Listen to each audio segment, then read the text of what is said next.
अस्सलाम वालेकुम स्टूडेंट्स। हम चैप्टर नंबर 1 पढ़ रहे हैं और ये आपका लेक्चर नंबर 3 है। चैप्टर नंबर 1 का टाइटल है डेटा बेसिक्स। आज हमारा टॉपिक है फ़ाइल ऑर्गेनाइजेशन। पहले आपने इस लेक्चर नंबर 2 में देखा कि फ़ाइल की टाइप्स क्या है। ठीक है, फ़ाइल किन किन टाइप्स की होती है। फिर उसके बाद आज हम देखेंगे कि फ़ाइल को ऑर्गेनाइज़ कैसे किया जाएगा। फ़ाइल ऑर्गेनाइजेशन कि आपने फ़ाइल को किस तरतीब से किस तरह अरेंज करके उसको स्टोर करना है।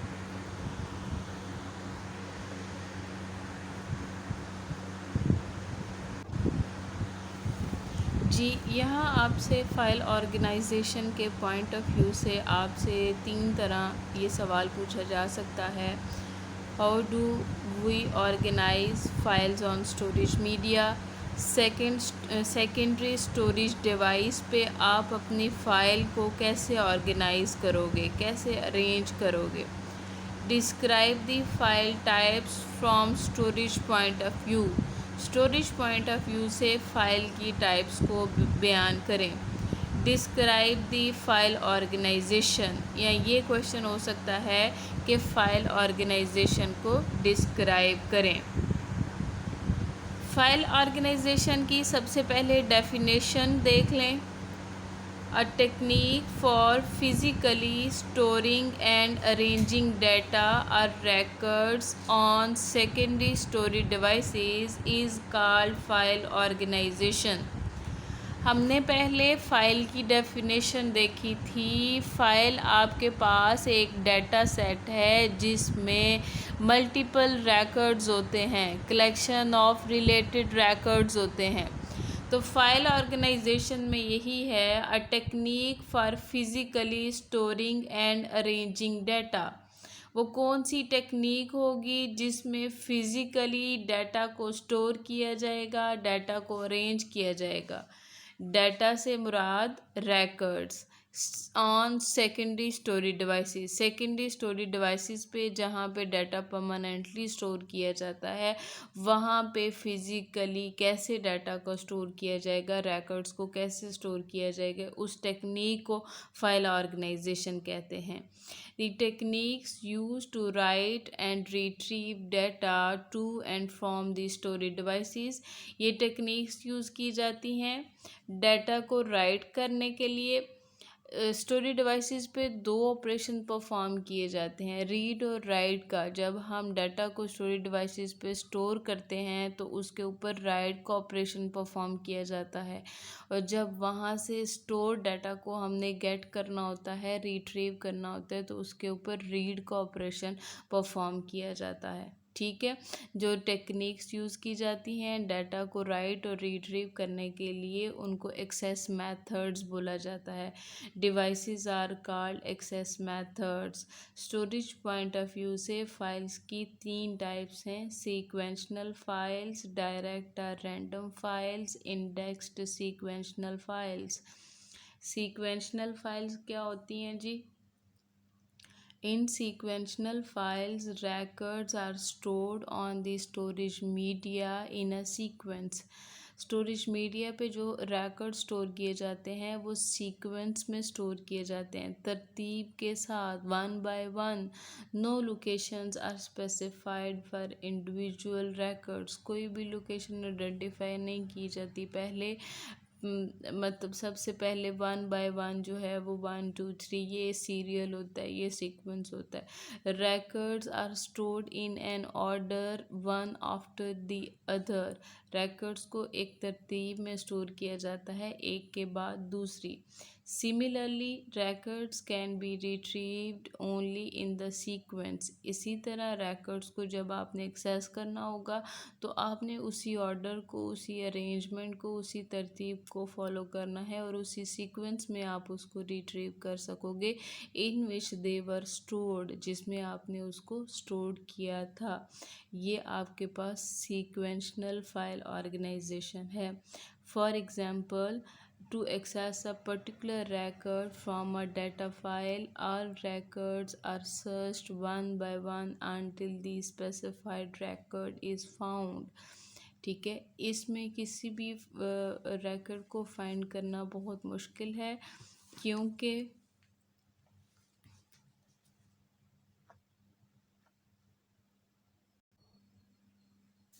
जी स्टूडेंट्स, यहाँ पे एक एग्ज़ाम्पल उन्होंने डिस्कस की है कि जब आपने कोई पर्टिकुलर रिकॉर्ड को डाटा फाइल में से एक्सेस करना है, फाइंड करना है, तो आपको सारे रिकॉर्ड सर्च करने पड़ेंगे। तो फिर जो स्पेसिफाइड रिकॉर्ड है, जब तक आपको नहीं मिल जाता तब तक सर्च करें। Therefore, accessing records in a sequentially files is very slow. इस वजह से जो आपका सर्चिंग का प्रोसेस होता है, किसी भी फाइल को, रिकॉर्ड को सर्च करना या उसको एक्सेस करने वाला प्रोसेस बहुत स्लो है। It is the major disadvantage of sequential access. ये सबसे बड़ा डिसएडवांटेज है। मैग्नेटिक टेप एक स्टोरेज डिवाइस थी जो कि काफ़ी ओल्ड टेक्नोलॉजी है, उसमें डाटा सीक्वेंशनली स्टोर किया जाता है। Magnetic tape is used as storage media for sequential file. Second है आपके पास डायरेक्ट और random files. Direct or random files, इसमें आप किसी भी सीक्वेंस को फॉलो नहीं करते बल्कि डायरेक्टली फाइल्स को एक्सेस कर लेते हो। Direct or random files. Direct files are also known as random files. Direct files को random files भी कहते हैं। random का मतलब होता है बेतरतीब, कि आप किसी भी ऑर्डर को फॉलो नहीं करते बल्कि डायरेक्टली उस फाइल को जाके एक्सेस कर लेते हो। In these files, records are not stored in a sequence. Each record is stored by specifying a particular address or location within a file. इसमें क्या होता है, records को किसी भी सीक्वेंस में स्टोर नहीं किया गया होता। जब आपने किसी record को फाइंड करना है तो आपको उसका पर्टिकुलर एड्रेस स्पेसिफाई करना पड़ेगा या लोकेशन, क्योंकि इसमें रिकॉर्ड लोकेशन और एड्रेस की बेस पे स्टोर होते हैं। जब आपको उसका एड्रेस पता होगा तो आप डायरेक्टली उस फाइल तक चले जाएंगे। The address is calculated against the value of the key field of the record. वो एड्रेस कैसे किया जाता है, एड्रेस बेसिकली एक उसकी की वैल्यू होती है रिकॉर्ड की। जब आपके पास वो की वैल्यू होगी तो आप उस रिकॉर्ड तक भी चले जाएंगे। Sometimes the same address is calculated which creates a problem to store record. This problem is known as synonym. बाज़ात ऐसा होता है कि सेम एड्रेस जो है वो कैलकुलेट हो जाता है दो डिफरेंट रिकॉर्ड्स का सेम एड्रेस, तो फिर ये आइडेंटिफाई करना मुश्किल हो जाता है कि किस वाले रिकॉर्ड को पॉइंट आउट किया जा रहा है। इस प्रॉब्लम को सिनोनिम प्रॉब्लम कहा जाता है। Data accessing from direct files is very fast. Sequential file organization में डाटा एक्सेस करने का प्रोसेस बहुत स्लो है, लेकिन डायरेक्ट और रैंडम फाइल में रिकॉर्ड्स को एक्सेस करने का प्रोसेस फास्ट है। A record is accessed directly by specifying its address. इसकी एग्ज़ाम्पल ऐसी है कि आपके पास एक कबर्ड है जिसमें डिफरेंट ड्रॉर्स हैं। जब आपको पता होगा कि मेरा ड्रॉ का नंबर ये है तो आप डायरेक्टली उस ड्रॉर में जाएंगी, आपको नंबर उसका फाइंड है और उसके ऊपर उसका नंबर लिखा हुआ है, उसकी वैल्यू लिखी हुई है। आप डायरेक्टली उस एड्रेस पे जाएंगी, उसकी वैल्यू पे जाएंगी और आपको जो रिक्वायर्ड आपका रिकॉर्ड्स और डाटा है आप वहाँ से उसको एक्सेस कर लेंगी।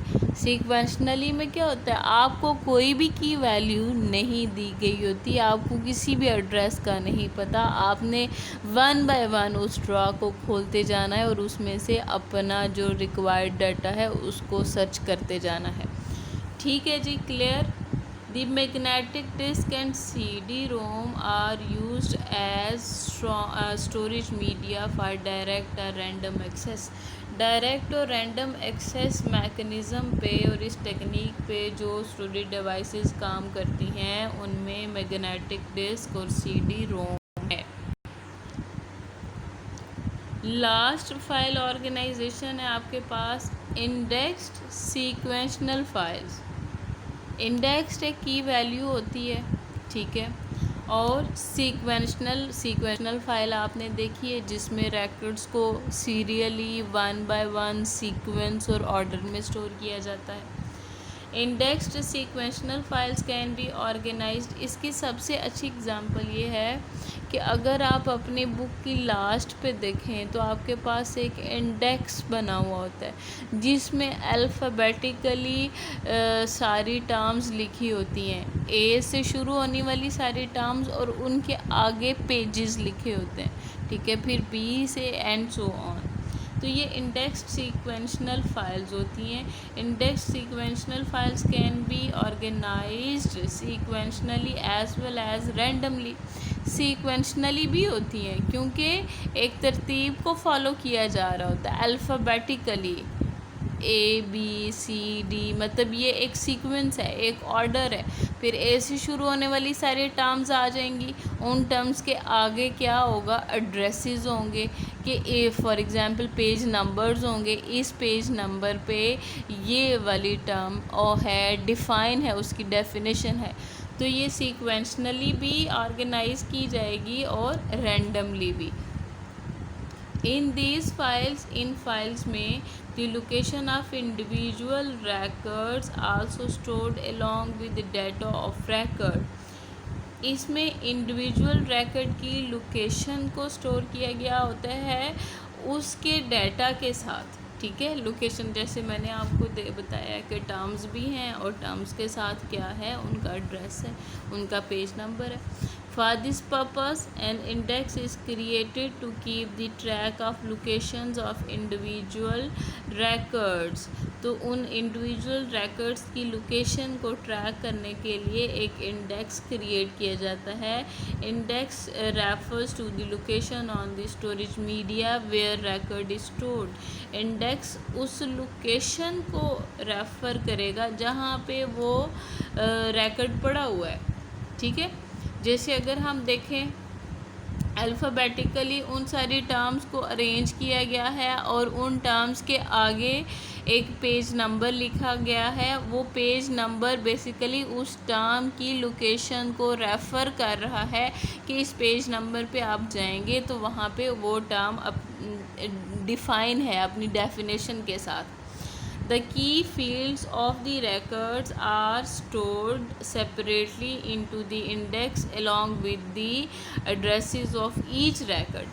तो फिर वो की फील्ड्स के साथ records जो हैं वो अपने इंडेक्सेस के साथ हर record के एड्रेस के साथ वहाँ पे स्टोर हुए होंगे। Usually an index is created in a new file called index file, ठीक है। एक इंडेक्स फाइल अलग से मेंटेन की होती है, मतलब उसके आगे एड्रेसेस लिखे हुए होते हैं उस सारे डाटा रिकॉर्ड के कि इस एड्रेस पे ये डाटा पड़ा हुआ है। इंडेक्स तो फिर जब भी आपने नया रिकॉर्ड ऐड करना है आपको इंडेक्स फाइल भी अपडेट करनी पड़ेगी। अगर कोई रिकॉर्ड डिलीट किया है तो आपको इंडेक्स फाइल में से भी उसको डिलीट करना पड़ेगा। The index file is updated whenever a new record is added और an existing record is deleted. अगर आपने किसी रिकॉर्ड को डिलीट किया है फिर भी इंडेक्स फाइल को अपडेट करना पड़ेगा, अगर आपने नया रिकॉर्ड ऐड किया है फिर भी इंडेक्स फाइल को अपडेट करना पड़ेगा। Indexed file organization is more effective and fast in accessing data from data file than sequential file organisation.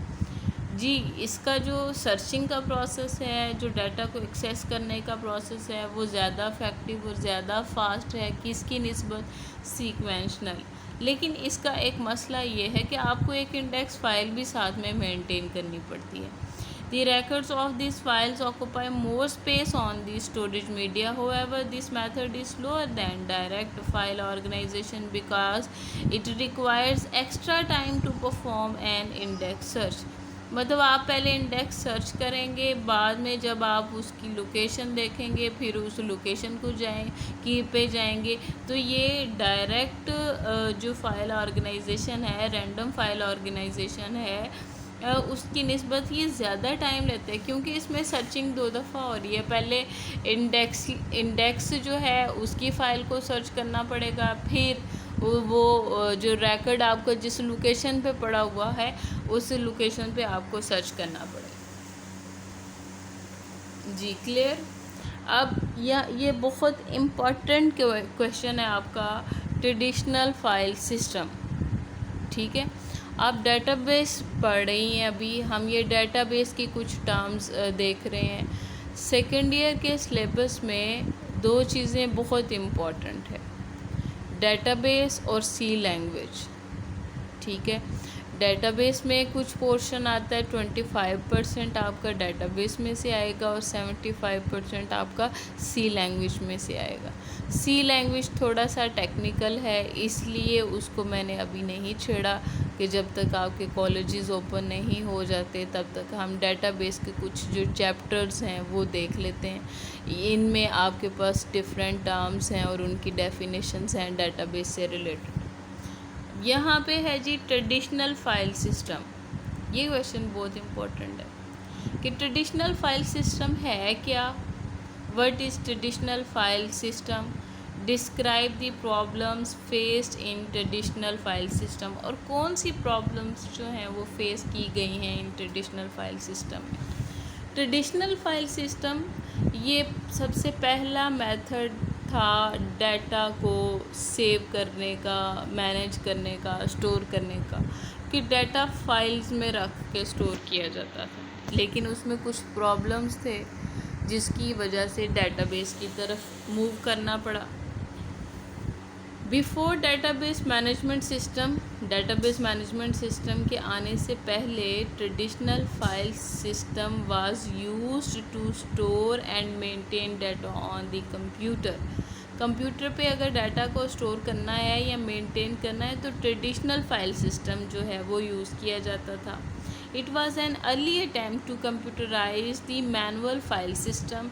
ये एक अर्ली अटैम्प्ट है जिसमें कंप्यूटर को यूज़ किया जाता था उन डाटा फाइल्स को मेंटेन करने के लिए, उनको सेव करने के लिए। In traditional file system the data is usually kept in computer files on disk or tapes।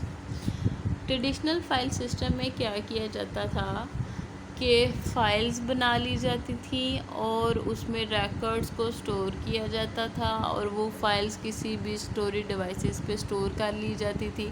For example अगर हम एक कॉलेज सिस्टम की बात करें तो आपके पास स्टूडेंट्स का डाटा आ जाएगा, उनके एडमिशन की फ़ाइल आ जाएगी, स्टूडेंट की पर्सनल फ़ाइल आ जाएगी, स्टूडेंट की रिज़ल्ट्स की फ़ाइल आ जाएगी, स्टूडेंट की फ़ी की फ़ाइल आ जाएगी। मतलब इस तरह मोर देन 1 फाइल्स में वो एक ही स्टूडेंट का डाटा मेंटेन किया जा रहा है, एक ही स्टूडेंट का डाटा स्टोर किया जा रहा है।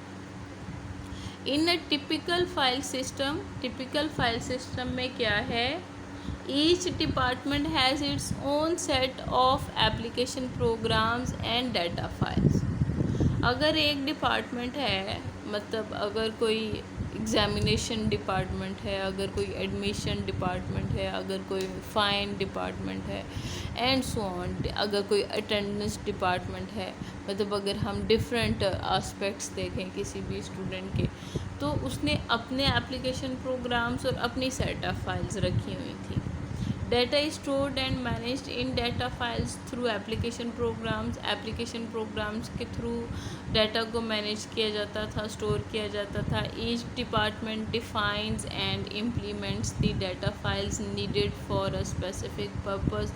हर डिपार्टमेंट ने डिफ़ाइन की हुई थी डाटा फाइल्स जो उसके स्पेसिफिक पर्पस के लिए ये मतलब यूज़फुल थी। Each application program is developed with its own set of data files. इसका मतलब ये है कि हर एप्लीकेशन प्रोग्राम को डाटा सेट्स के अकॉर्डिंग डिज़ाइन किया जाता था। मतलब उसने जिस डाटा फाइल को मेंटेन करना है वो सिर्फ स्पेसिफिकली उसी डाटा फाइल को मेंटेन करेगा, दूसरी किसी फाइल के साथ वो काम नहीं कर सकता।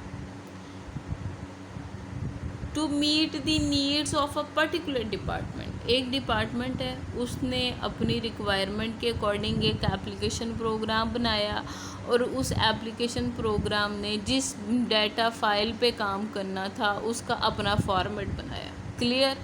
मतलब ये चीज़ें एक दूसरे पे डिपेंड कर रही थी। एप्लीकेशन प्रोग्राम डाटा फाइल्स पे डिपेंड कर रहा था और डाटा फाइल्स एप्लीकेशन प्रोग्राम पे, और वो जो एप्लीकेशन प्रोग्राम डिज़ाइन किया है वो उस डिपार्टमेंट की नीड्स के अकॉर्डिंग डिज़ाइन किया गया।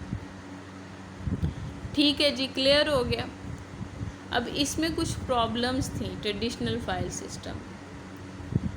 Problems faced in traditional file system. Data redundancy का मतलब होता है डाटा की डुप्लीकेशन, जब डाटा डुप्लीकेट हो रहा हो एक से ज़्यादा फाइल्स में। डाटा इनकन्सिस्टेंसी, डाटा इनकन्सिस्टेंट है, डाटा करेक्ट नहीं है, डाटा डिफरेंट फाइल्स में डिफरेंट है। डाटा शेयरिंग, ट्रेडिशनल फाइल में डाटा को शेयर करना बहुत ज़्यादा मुश्किल था मल्टीपल यूज़र्स में, क्योंकि हर डिपार्टमेंट अपना ही रिकॉर्ड मेंटेन कर रहे। प्रोग्राम डाटा डिपेंडेंसी, जो मैंने अभी आपको बताया कि सबसे बड़ा ड्रॉबैक यही था कि प्रोग्राम्स, जो एप्लीकेशन प्रोग्राम्स थे वो डाटा फाइल्स पे डिपेंड कर रहे होते थे, डाटा फाइल्स उन एप्लीकेशन प्रोग्राम्स पे डिपेंड कर रहे। लैक ऑफ फ्लेक्सिबिलिटी, फ्लेक्सिबल नहीं है जी। अगर आपने कोई रिपोर्ट जनरेट करनी है तो उसके लिए ये एक लेंथी और कॉस्टली प्रोसेस हो जाता था। डाटा सिक्योर नहीं है, कोई भी डाटा चेंज कर सकता था, कोई भी डाटा एक्सेस कर सकता था।